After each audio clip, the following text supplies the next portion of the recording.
नमस्कार। खबरों की खबर कार्यक्रम के इस पार्ट में भूतों के लिए प्रसिद्ध मंदिरों के इतिहास का सच बताएंगे जो आपने पहले कभी नहीं सुना होगा। तो चलिए शुरू करते हैं अंधश्रद्धा भक्ति खतराए जान का वो सच जो आप जानना चाहते हैं। अब हम राजस्थान के सुप्रसिद्ध सालासर बालाजी मंदिर और मेहंदीपुर बालाजी मंदिर की वास्तविकता के बारे में विस्तार से चर्चा करेंगे। सालासर बालाजी भगवान हनुमान के भक्तों के लिए एक धार्मिक स्थल है। यह राजस्थान के चूरू जिले में स्थित है। वर्ष भर में असंख्य भारतीय भक्त दर्शनों के लिए सालासर धाम जाते हैं। यहाँ हर वर्ष चैत्र पूर्णिमा और अश्विनी पूर्णिमा पर बड़े मेलों का आयोजन किया जाता है। भारत में यह एकमात्र बालाजी का मंदिर है जिसमें बालाजी के दाढ़ी और है। बाकी कहा जाता है कि इस मंदिर का निर्माण मुस्लिम कारीगरों ने किया था, जिसमें मुख्य थे फतेहपुर से नूर मोहम्मद व दाऊद। 21वीं सदी में भारत में आज भी कई ऐसे मंदिर हैं जो रहस्यों से भरे हुए हैं। हर मंदिर की अपनी एक गाथा और महत्व है और इन्हीं मंदिरों में से एक है मेहंदीपुर बालाजी। राजस्थान के दौसा जिले के पास दो पहाड़ियों के बीच मेहंदीपुर बालाजी का मंदिर बसा हुआ है। यहाँ आपको कई विचित्र नजारे देखने को मिल जाएंगे जिन्हें पहली बार देखकर लोग हैरत में पड़ जाते हैं और कुछ डर भी जाते हैं। विज्ञान भूत और प्रेतों को नहीं मानता, लेकिन यहाँ हर दिन दूर दराज से ऊपरी चक्कर और प्रेत बाधा से परेशान लोग प्रेत मुक्ति के लिए आते हैं। भूत प्रेत आदि ऊपरी बाधाओं के निवारण के लिए यहाँ आने वालों का तांता लगा रहता है। इस मंदिर में प्रेतराज सरकार और भैरव बाबा यानी कि कोतवाल कप्तान की मूर्ति है। तो आइए अब मेहंदीपुर बालाजी मंदिर की स्थापना की वास्तविकता जानने के लिए एक कथा को सुनते हैं। कुछ समय पहले की बात है। मेहंदीपुर में एक सच्चा सुच्चा इंसान था। उसकी आयु लगभग 30 वर्ष हो चुकी थी। वह व्यक्ति परमात्मा की अच्छी खासी भक्ति किया करता था। उसने किसी कारण से विवाह नहीं करवाया था। जहाँ भी परमात्मा की कथा, सत्संग या चर्चा होती, वहाँ पर वह पहुँच जाया करता था।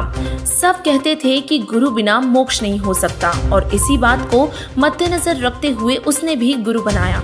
उसका गुरु रामायण का पाठ व कथा किया करता था। कोई भी पाठ करना होता है तो देसी गाय या भैंस के घी की ज्योति जलाई जाती है जो हवन का काम करती है। उसने एक श्री राम का मंदिर भी बनवा रखा था। उसमें रामचंद्र, सीता व लक्ष्मण तथा हनुमान जी की मूर्तियां पत्थर की स्थापना कर रखी थी। उन मूर्तियों के सामने अखंड ज्योति जलती थी।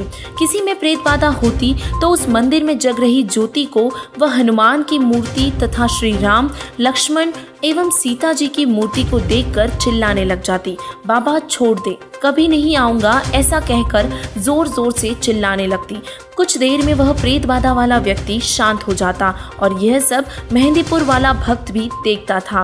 वह भी जो कोई प्रेत बाधा वाला उसके संपर्क में आता उसे गुरुधाम में ले जाता और भूत निकलवाता। एक बार उस व्यक्ति के गुरुजी बीमार पड़ गए। इलाज के लिए दूर शहर में चले गए। वहाँ लगभग 6 महीने रहना पड़ा और वहाँ गुरुजी की मौत हो गई। मेहंदीपुर वाला भक्त अपने घर पर केवल हनुमान जी की पत्थर की मूर्ति को, जो उसे बारिश के मौसम में एक ऊंचे स्थान पर मिट्टी कटकर बह जाने पर दिखाई दी थी, वहां मिली थी, जो कि बहुत ही अच्छी यानी कि साफ नहीं बनी थी, परंतु लगती थी कि हनुमान जी की है।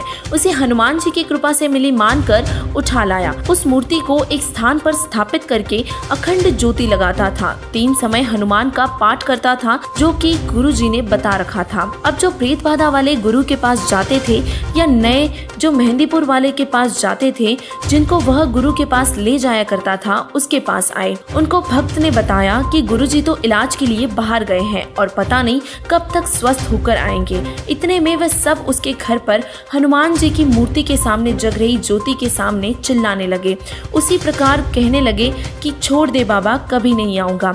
6 महीनों में उस भक्त की आसपास में प्रसिद्धि हो गई। जो गुरु के पास पहले जाते थे और नए कई लोग मेहंदीपुर जाने लगे। लोगों की प्रेत बाधा ठीक होने लगी और उस भोले भक्त को भ्रम हो गया कि तेरे पास भी गुरु जैसी शक्ति आ गई है।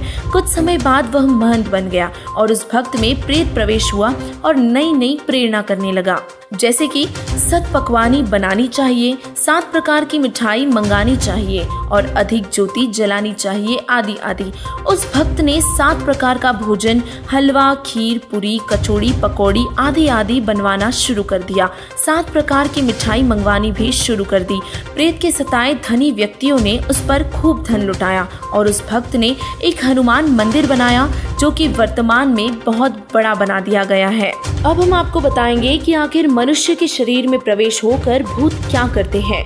भूत अन्य के शरीर में प्रवेश करके मिठाई व खाने का आनंद लेते हैं। उनका सूक्ष्म शरीर होता है और जो मानव शरीर प्राप्त है उनका जीव भी मूल रूप से सूक्ष्म शरीर में ही रहता है। स्थूल शरीर उसे भक्ति, सेवा, दान करके मोक्ष प्राप्ति के लिए मिलता है। कौन बनता है भूत प्रेत? जो पूर्ण गुरु से दीक्षा लेकर भक्ति नहीं कर पाते उनसे स्थूल मानव शरीर छीन लिया जाता है। उसमें से कुछ प्रेत बन जाते हैं और उस जीव का जो प्रेत बन गया है उसका मन वही स्थूल शरीर वाला आनंद चाहता है जो उसे स्थूल शरीर में मिल सकता है, जिस कारण से ये प्रेत किसी न किसी में प्रवेश करके वहाँ आनंद लेते हैं।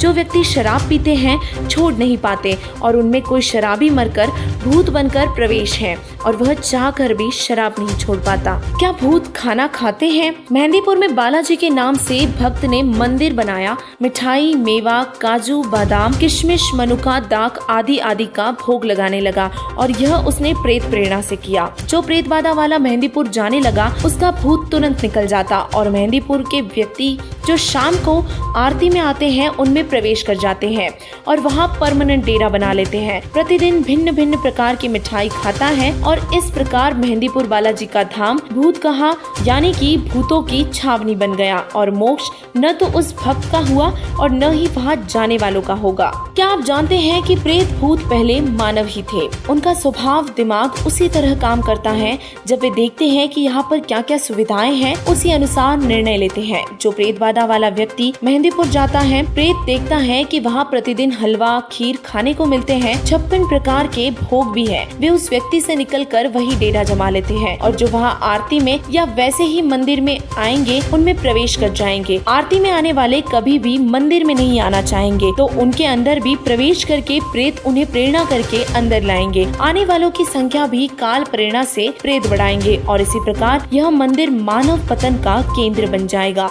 प्रेत बहुत ही चतुर होते हैं। मेहंदीपुर जैसे स्थान पर जाकर जानबूझकर दिखावा करते हैं, छोड़ दो, कभी नहीं आऊंगा, ऐसे चिल्लाकर बस शांत हो जाते हैं और उस प्रबंधक को भ्रम हो जाता है कि मेरी शक्ति से प्रेत नाक रगड़ रहा है और प्रेत बाधा ठीक हो रही है। और इसी बात को अच्छे से समझाने के लिए हम आपको एक सत्य घटना बताएंगे। एक बड़ा अधिकारी था, वह राम व हनुमान का परम भक्त था। मेहंदीपुर बालाजी की वर्तमान में बड़ी ख्याति है। उसने बताया कि मेरे घर में बहुत सुख था, परंतु हनुमान जी का परम भक्त होने के कारण एक बार प्रबल प्रेरणा बनी कि मेहंदीपुर धाम में मत्था टेक कर आए। अपनी गाड़ी ली और पूरा परिवार बिठाया और पहुंच गया। ठीक ठाक घर वापस आ गया। उस धाम को देखकर बहुत ही खुशी हुई। वहाँ अनेकों चमत्कार भी देखे। कोई व्यक्ति जिसमें प्रेत प्रवेश था बहुत बड़ा पत्थर उठाए खड़ा था तो किसी को 3-4 सेवादार पकड़कर खड़े थे, उन सबको दूर पटक देता, आदि आदि जैसे चमत्कार भी देखे। घर पर आने के पश्चात मेरी पत्नी भी वही लीला करने लगी। चारपाई उठाकर फेंक दी। गेहूं का 50 किलो का कट्टा रखा था, उसे उठाकर खड़ी हो गई और वह 20 किलो वजन तक नहीं उठा सकती थी। अड़ोसी पड़ोसी बुलाए। एक ने बताया कि जो बालाजी जाता है उसमें हनुमान प्रवेश कर जाता है, तो दूसरे ने कहा कि हनुमान नहीं भूत प्रवेश कर जाते हैं। वह प्रवेश करके आ तो जाते हैं परंतु यहाँ उनका मन नहीं लगता, जिस कारण से उत्पात मचाता है। किसी भूत निकालने वाले के पास ले जाना पड़ेगा। एक व्यक्ति हमारे को भूत निकालने वाले के पास ले गया। हमने सब कहानी बताई। उसने ज्योति जगाई। उसी समय मेरी पत्नी सिर घुमाने लगी। छोड़ दे बाबा, कभी नहीं आऊंगा, चिल्लाने लगी और फिर शांत हो गई। वह बोला कि पक्का इलाज कर दिया है, अब नहीं आएगा। हम घर आ गए तो उसकी पत्नी फिर उत्पात मचाने लगी। वह व्यक्ति अकेला ही अपनी पत्नी को लेकर उसी के पास गया। वहाँ जाकर भूत बोला कि मैं बालाजी का भक्त हूँ, तू क्या करेगा? भूत निकालने वाले की ओर संकेत कर रहा था। वह सयाना भूत निकालने वाला बोला कि इसे मेहंदीपुर लेकर चलना होगा, यह वही निकलेगा। 2 दिन बाद उस सयाने को साथ लेकर वह व्यक्ति अपनी पत्नी को लेकर मेहंदीपुर गया। वहाँ जाते ही उसकी पत्नी सिर घुमाने लगी। कुछ देर में ठीक हो गई, जिसके बाद वह व्यक्ति उस सयाने से बोला शीघ्र चलो। वह व्यक्ति बोला कि कुछ रुपए चढ़ा दो, कुछ प्रसाद ले लो और उस व्यक्ति को जो उसने कहा वो किया और फुल स्पीड से गाड़ी चलाकर वहाँ से निकले। घर तक सब ठीक रहा। शाम को फिर वही लीला शुरू हुई। उस व्यक्ति की तो जान निकल गई कि यह क्या समस्या गले डाल दी है मेहंदीपुर जाके। उसके पश्चात जिसने जहाँ सयाना बताया गए, 1-2 दिन ठीक ठाक रहता और फिर वही समस्या कई हफ्तों तक ठीक निकल जाता। और फिर उसकी पत्नी में पहले एक भूत था, फिर 3 आ गए, उसमें 2 और प्रवेश करके वहीं से आ गए। भूतों ने बताया कि उस गांव में जितने व्यक्ति उस मंदिर में प्रसाद लेने आते हैं, सब में प्रेत प्रवेश है। हमारे को स्थान नहीं मिला और इसीलिए इसमें प्रवेश करके आना पड़ा। आप पैसे वाले दिखाई देते थे और यही सोचा कि यहाँ कुछ तो अच्छा खाने को मिलेगा। मेहंदीपुर में तो हाउसफुल है, एक में कई भूत प्रवेश है। एक दिन उस व्यक्ति को संत रामपाल जी महाराज जी का भक्त मिला। उसने करोथा आश्रम चलने को कहा। उस व्यक्ति ने मना कर दिया। पूछा क्या खर्च लगेगा? भक्त ने कहा कि खर्चा कुछ नहीं लगेगा, सिर्फ परमात्मा की भक्ति करनी पड़ेगी और नाम लेना पड़ेगा। कई दिन तक वह भक्त उस व्यक्ति के घर आता रहा, तब वह व्यक्ति माना। वह अपनी गाड़ी में बिठाकर करोथा आश्रम में ले गया। वहाँ जाकर वह प्रेत बाधा समाप्त हो गई और अब ज्ञान हो गया कि आम के आम और गुठलियों के दाम यहीं पर है। मोक्ष भी होगा और 3 ताप भी कटेंगे।